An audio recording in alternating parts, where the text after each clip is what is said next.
Bonjour,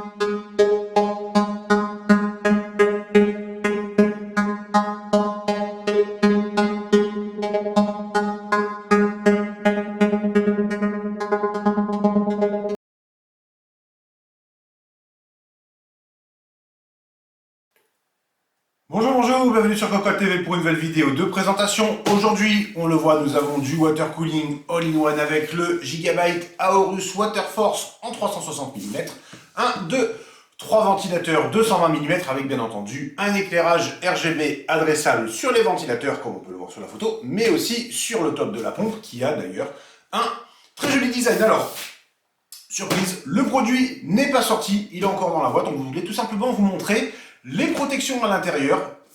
Généralement, on ne dit rien. C'est du carton, très bonne protection, rien à redire. Mais alors là, Aorus est passé à un niveau supérieur. Hop, je vais me cacher derrière et on le voit. C'est tout simplement de la mousse. Franchement, ça ne bouge pas.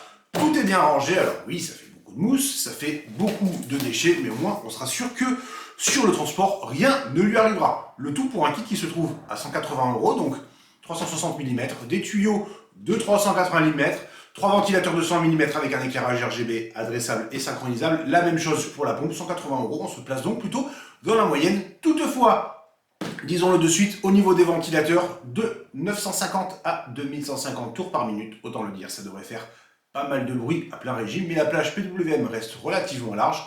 Donc ça devrait permettre d'avoir un bon compromis. On verra ça bien entendu lors du test. Tout de suite, on change de table et on regarde le kit plus en détail. L'Aorus Water Force 360, le voici partiellement déballé. Nous n'avons sorti que 2 ventilateurs. À gauche, nous avons retiré le petit blister sur le logo. À droite, il y est, d'où la différence de finition. C'est très sympa. Et au niveau des ventilateurs, donc on note un look quand même assez massif avec, c'est sympa en fait, des trous au niveau des coins. Donc les tuyaux, les câbles, voilà, ils sont bloqués. À voir si ça sert lors de l'installation sur le radiateur, ce qui permettrait de passer proprement les câbles et d'éviter d'avoir une vraie soupe à la fin. Là, on pourrait tout chaîner, notamment au niveau du RGB, puisque nous avons un connecteur mâle, un connecteur femelle. En revanche, un seul PWM. Bien entendu, à l'arrière, rien de particulier à signaler. Bref, ce sont des ventilateurs de 120 mm avec des coins en caoutchouc et un design, on l'a dit, relativement massif. Nous avons aussi dans le bundle un câble micro USB avec un header USB 2 qui va se connecter à la pompe.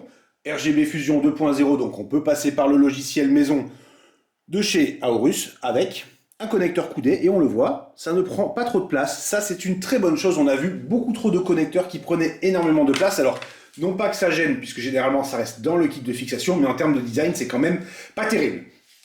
Puisqu'on parle de pas terrible, on aime beaucoup le design global de la pompe avec ce petit travail effectué ici sur cette partie grise. Pareillement, un joli design sur le dessus avec petite angle gauche. En revanche, au niveau des tuyaux, ce sont de gros tuyaux. Ça change, mais en termes de gaine, bon, ben, c'est une gaine nylon. Voilà, ça bouge pas mal. C'est dommage, il manque peut-être un petit quelque chose. Le radiateur, rien à dire à son niveau. C'est très très propre, c'est carré. On aime bien ce format plutôt qu'un format, on va dire, arrondi, comme on trouve chez certains kits en base AZTEC. Alors, il manque peut-être un petit logo ou autre, mais l'essentiel est là. Et tout à l'heure, nous parlions de câbles. Donc, au niveau de la pompe, nous avons l'alimentation en SATA.